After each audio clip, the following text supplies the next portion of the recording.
2nd edition 40k was the first Warhammer game I bought back in 1996. Back then, I couldn't afford all the models to build a proper army, but now, 30 years later, with a full-time job, a few more years of painting under my belt, and a handful of eBay bargains, I'm ready for a second attempt. And before I get my hands on these beauties right here, I will be testing my color scheme and techniques on these guys.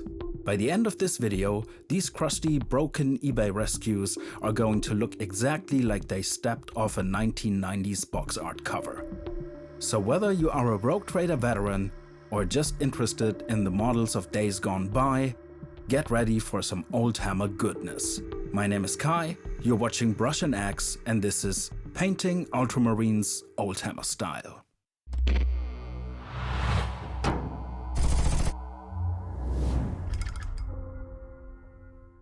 Some time ago, I purchased these fine fellas on eBay. It's a Tactical Squad from 1998, so late 2nd, early 3rd edition era. I have a matching box, but the models were already built and painted, so the first order of business was giving them a thorough stripping and cleaning. During the process, a lot of the bits came off, which is convenient because I was planning to rebuild the squad anyways. Before I will try to recreate the look and feel of the original box art using current day colors, tools and techniques and restoring them to their former glory, I cleaned up the mold lines and some of the old glue.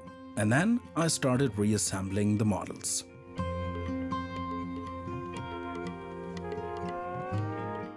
The gun barrels needed some drilling too. I sanded the tips and marked the middle of the barrel with a hobby knife.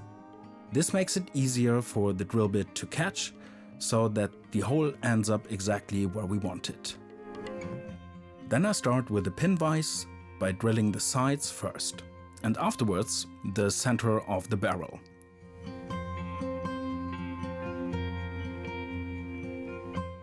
Well, almost the center. So I use my hobby knife to carve away a little bit of plastic to make the hole appear more centered.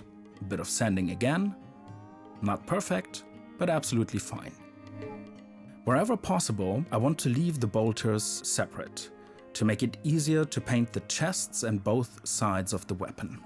I don't always use sub-assemblies, but in this case, leaving a bit of breathing room felt like it would save me some headaches later down the line. And it's also a good time to do a first test fit of the hat and check the overall body posture. One advantage of these kits is that the Marines are extremely poseable. But as you can see here, if the poses are a bit random, like this guy shooting at birds with a plasma pistol, they can look quite derpy or unnatural. Here's another great example with a Marine firing a rocket launcher. The one on the left is firing, but the guy on the right looks like he has a jam and is whacking the launcher with his hand to get it going again.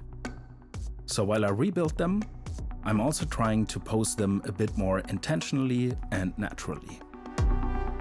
The sergeant and his banner pole are also getting a mold line clean and a bit of sanding before I glue the pole to the power pack.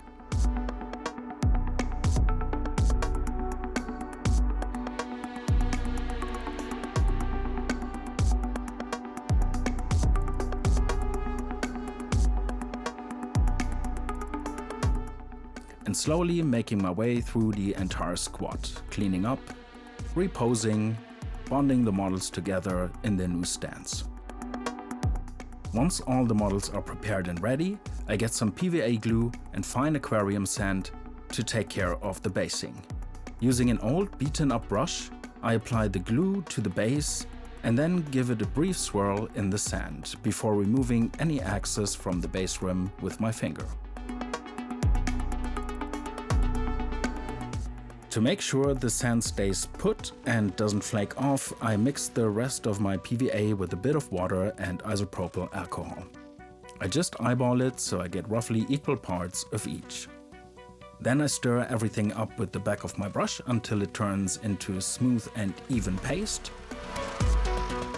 Using another old brush, I spread the mixture across the sand until the whole base is covered evenly and then let it dry overnight.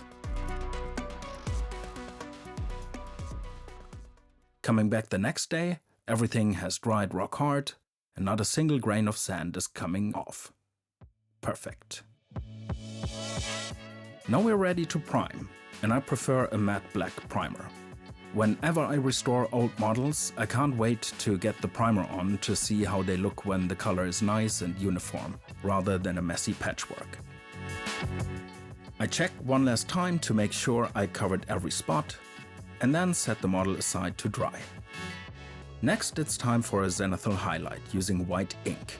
I'm using an airbrush for speed, but you can of course do these steps with a regular brush by painting on the primer and applying a zenithal with a dry brush from above.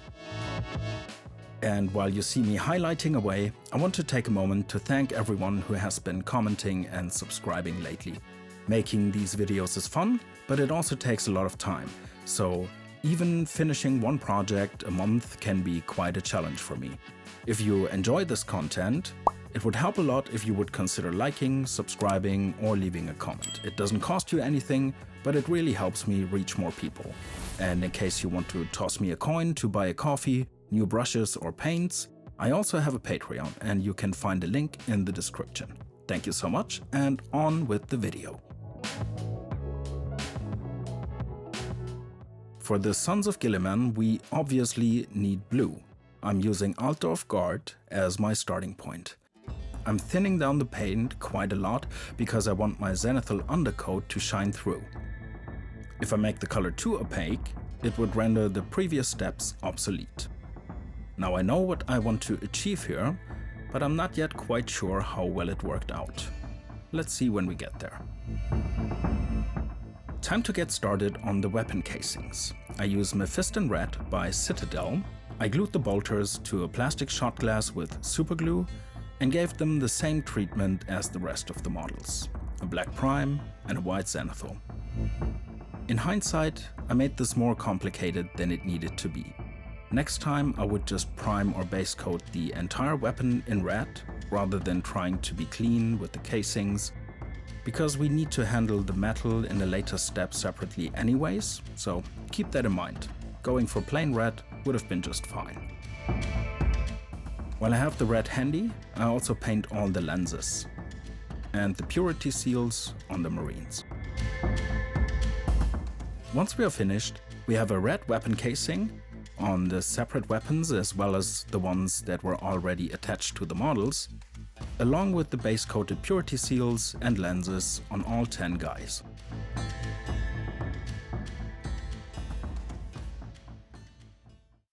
Continuing with the base coats, I use Intermediate Green by AK. Goblin Green would have been the correct choice here, of course, and I actually do have a tiny bit left, but I'm saving this up for a later project. So again, any green or color of your choice for the bases will do, as this is just the first base coat. And using a size 4 synthetic brush, I give all the bases a first coat of green all the way around. Once again, I'll repeat the step a couple of times, being especially careful around the legs and the feet.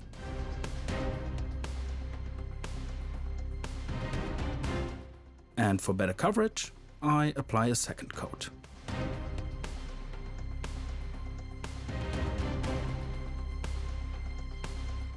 Switching over to Scale 75 Black, I base coat all the parts that I want to keep black, as well as the ones that will become silver later on.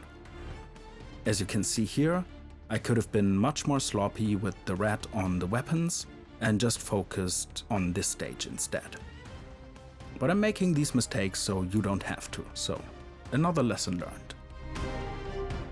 On the Marine bodies, I start by carefully blocking in the joint undersuit, and I rotate the model to ease access and stay in a comfortable brush position.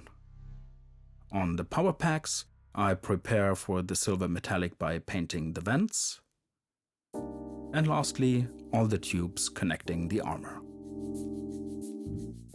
I almost forgot the tiny area on the power pack facing towards the head, so leaving the power pack off would have also helped here, but it's already too late for me to do that, so I tried to be careful and block them in without getting black all over the helmet. That already took quite a while, and with 9 more to go, I better crack on. I overlooked a few things at this stage. On the weapons I thought the insignia would be yellow, but they're actually silver on the box art, so I should have painted them black as well. Same on the Marines, with the skulls on the backpacks, those will be silver too. And I missed the odd tube here and there, on the rocket launcher guy for example, so I patched those up, and it's time to move on to the skin tones. I start from Bugman's Glow, but any dark skin tone would do here, and I base coat the entire head and face with that. I will not be using washes on the face, so I will start from my shadow color and slowly highlight upward from there in a later step. But for now, it's just the base coat on the skin.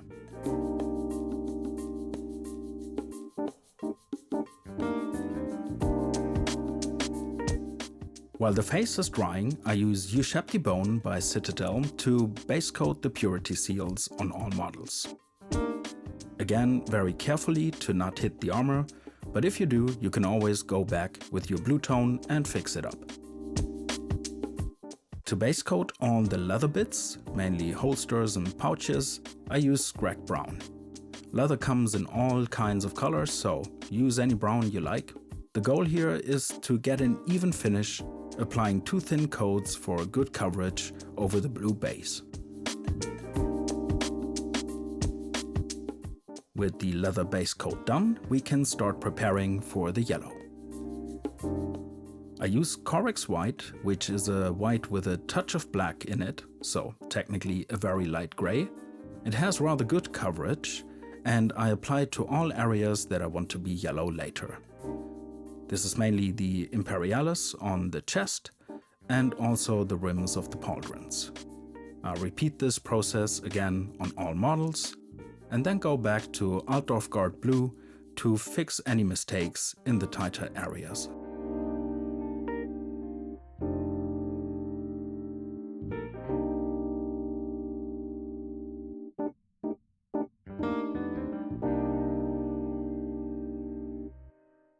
Then we are back to scale 75 black again. Catching up on the bits I skipped earlier that will be silver as well. That means some quick but controlled tweaks on the weapon casings, the skulls on the power pack, and checking in on a few areas I missed in the first pass. And now it's time for some yellow. I use Ayanden yellow contrast paint to tint all the areas that are previously painted in white. Again, taking my time here, trying to work carefully and repeating the work on all models.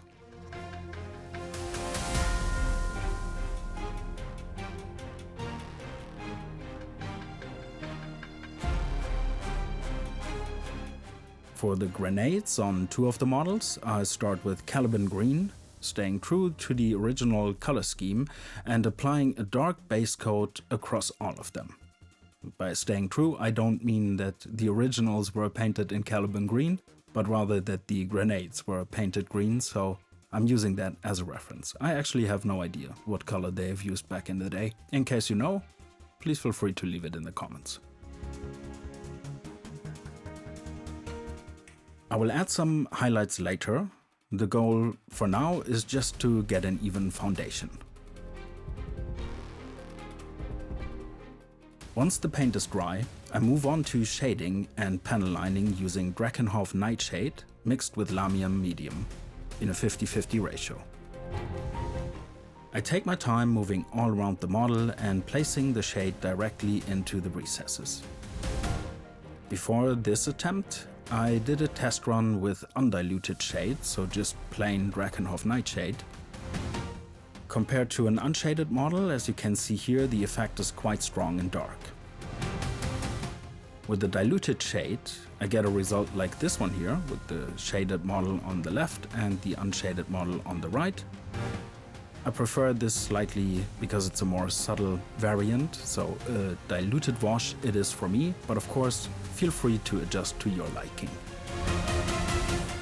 I finished this step on the remaining 9 models, making sure to take breaks in between. This task ended up stretching out over several smaller painting sessions over the following days. Now back on the next day, I take ULTRAMARINE and I'm painting the skulls on the chest. And also go back to the purity seals for a second coat. And then it's time to bump up the reds. I use Evil Sunz Scarlet and start by highlighting the weapon casings. I focus on the upward facing corners and flat surfaces towards the top. And as always, I'm trying to keep things clean and maintain good brush control. You can already see how the highlighted red has become a bit more vibrant and saturated. So I continue with all the other weapons, including the ones that are already attached to the Marines. With the red still on the palette, I also give the eye lenses a sharp highlight right in the center, leaving the deepest recesses in the darker red tones. And the purity seals get a quick red highlight as well.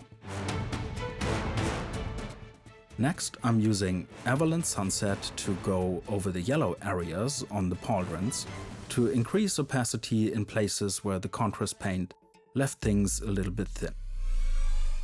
I like how the contrast paints worked on the Aquilas or the Imperialis on the chest because they have more texture, but if I were to paint this scheme again, I probably would skip the contrast paint on the shoulder pads and just use Avalanche Sunset directly. I missed this during the recording, but while using Avalanche Sunset, I also applied a quick dry brush on the base to brighten up the green. Now it's time for Strong Tone by the Army Painter. I applied this as a wash on all the purity seals and parchment, the skulls on the chest, as well as the leather pouches and holsters.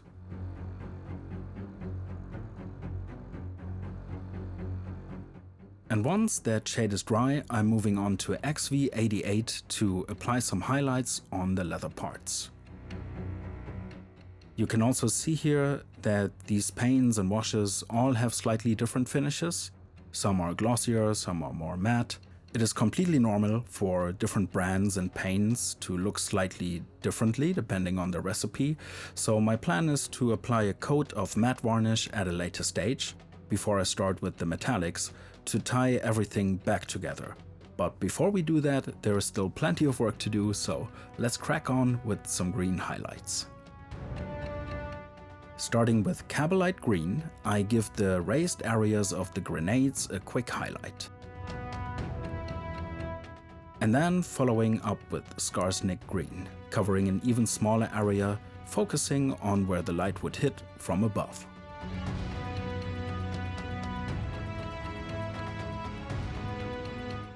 In the meantime, the coat of Strong Tone has fully dried, so I'm going back to ULTRAMARINE to highlight the skulls and the purity seals, leaving some shade in the recesses and adding a bit of texture to the parchment.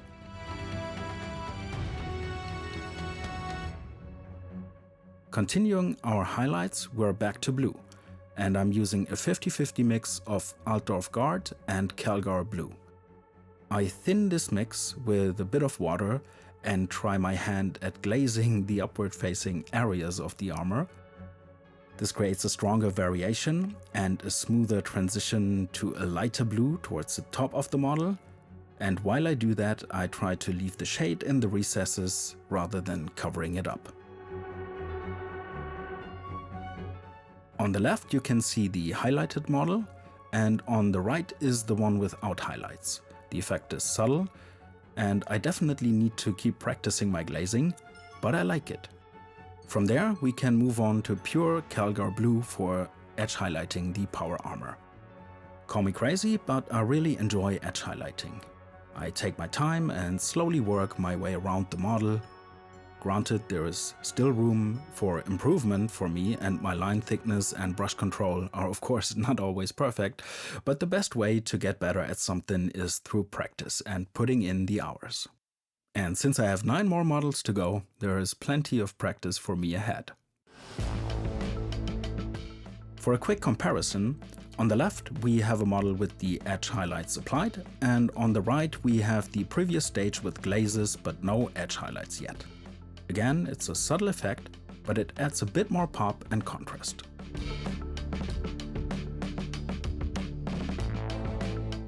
Speaking of pop, I'm grabbing Fire Dragon Bright to punch up the red on the helmet lenses. I try to focus the color toward the center and front, leaving some of the previous dark and mid-tone layers visible.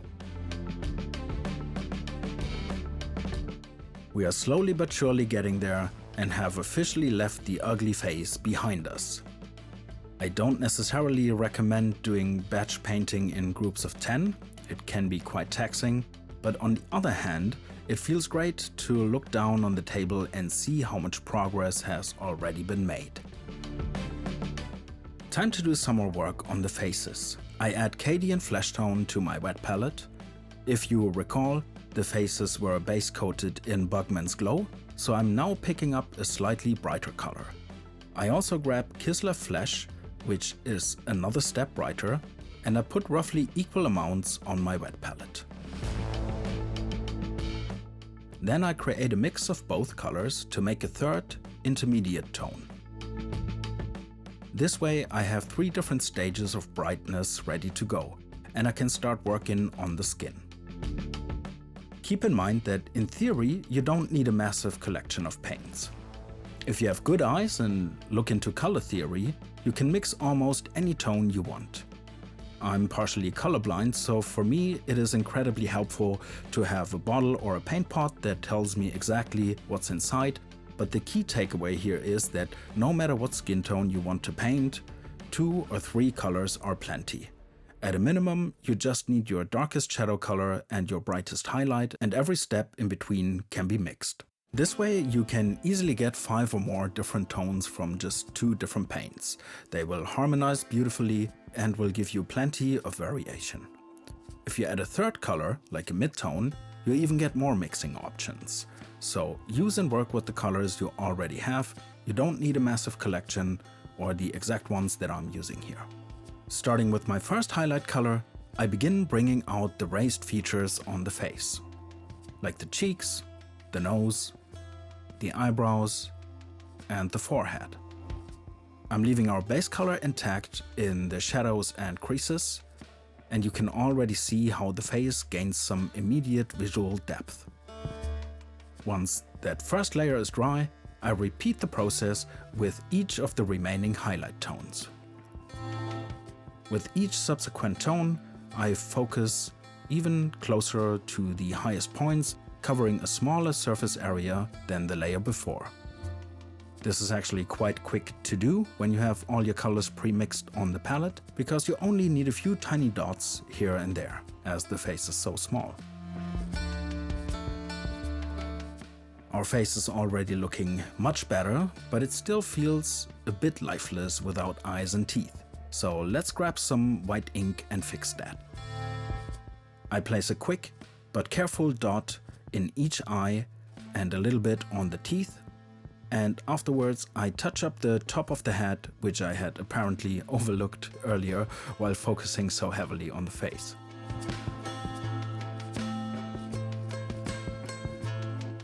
And then we're back to red again. To further boost our red tones, I'm using Trollslayer Orange to edge highlight the red parts, mainly the weapon casings.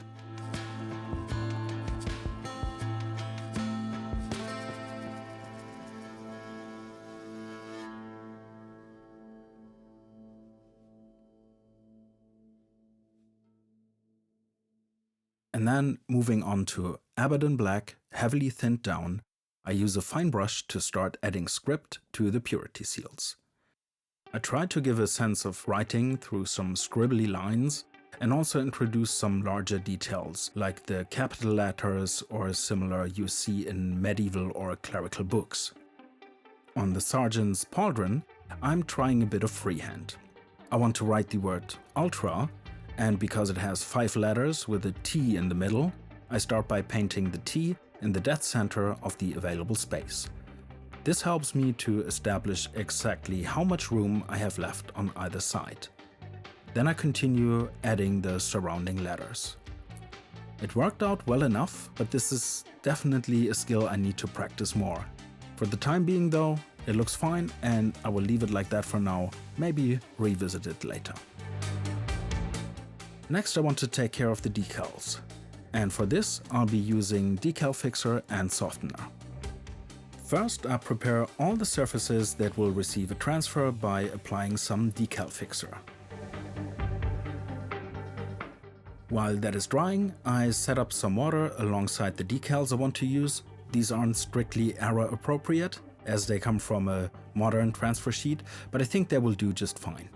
And with the white decals sitting on a light transfer paper, the camera has a hard time picking it up, but it's the chapter markings of the Ultramarines. To help the flat decal conform to the rounded shoulder pad, I make a small slice at the top in the upward facing opening of the U. Then I soak the transfer in water until it slides free. Some painters prefer to place their decals on a damp paper towel, which I've also done in the past with great results. I use the direct dunk method here, mainly to avoid placing a white decal on a white paper towel, which then would have been impossible to see on camera.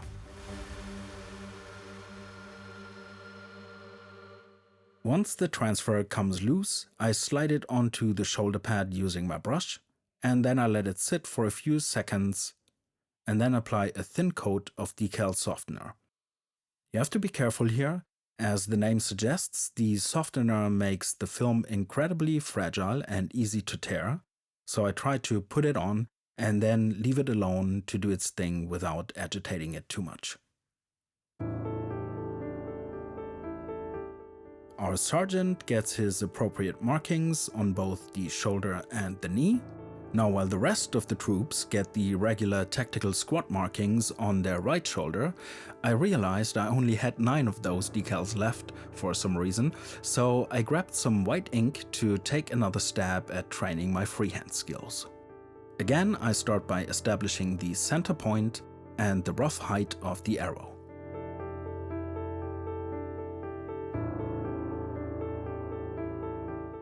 Then I paint in the basic frame and start blocking it in. This process is a lengthy back and forth of tweaking lines here and there, trying to maintain sharpness, coverage, and symmetry as best as I can. But after several coats and corrections, here's how the freehand version compares to the decal. I still need to apply the Roman numeral for the squad number, and I do that using Abaddon Black, working back and forth while also refining and neatening up the Ultra script.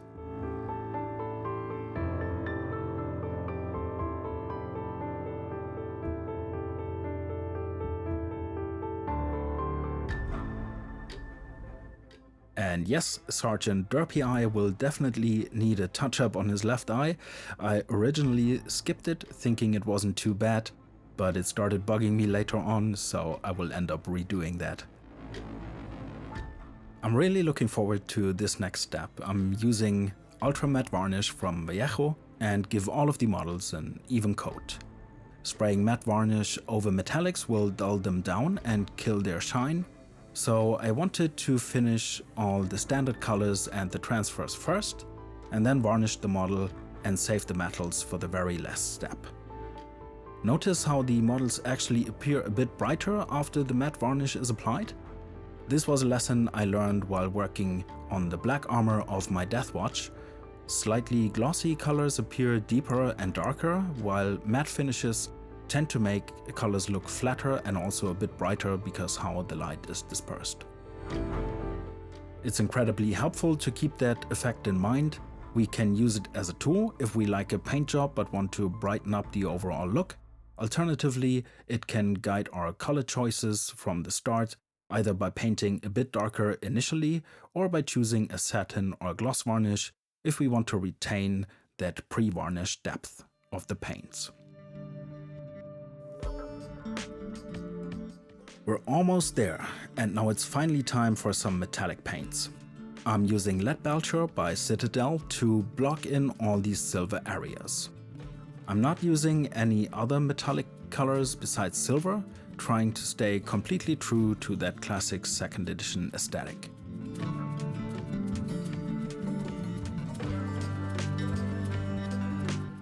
Once the silver is dry, I use Nuln oil to shade the metal, giving all of the silver bits a thorough wash. Even at this late stage, I'm still discovering spots that need a quick touch-up. Honestly, even at the very end when I was taking the final photos and close-ups, I had to fix a few areas that I wasn't happy with. So in case you spot any triggering details in the video, don't worry, I saw them too. With all the painting officially wrapped up, I snap the weapons off the plastic shot glasses and do a quick dry fit. I was indecisive about whether to use superglue or plastic glue. Since plastic glue literally melts the material together, I know from past experiences that it can leave a visible weld or seam line behind, or it can dissolve the paint in those areas. So I opted for superglue instead, pouring a small pool into a metal tray and dabbing it on with a tool I made from an old brush handle and a piece of paper clip. I use this tool for a task like this, but also for cleaning out clogged dropper bottles or even occasionally for sculpting. It's an excellent free tool to have around, so I highly recommend making one. You just cut an old brush handle to size, drill a small hole with a pin vise, and glue in a straight piece of paper clip, and you're done. At the last minute, I noticed that something felt a bit off with the Sergeant. The solid silver banner pole just looked a bit out of place. So I went back with some scale 75 black to paint the tubes, leaving just the ends and connectors in silver. To my eyes at least, that looks much better. I actually own a couple of the original banner stickers, but I made a copy on regular printer paper and will be testing with that one first.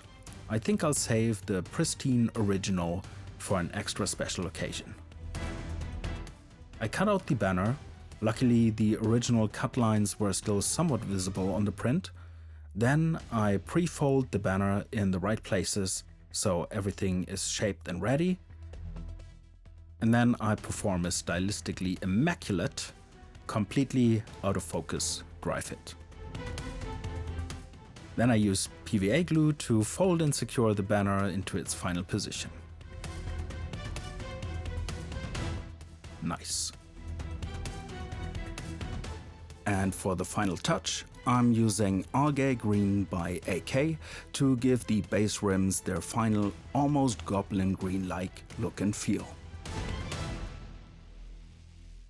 My friends, it looks like we're done. So before we head on to the grand reveal, I just wanted to let you know that I do have an Instagram. So if you want to look at close-up photos of these models, please feel free to head there. You can find a link to my Instagram in the description. And with this said, let's have a look at the fully painted models ready for battle.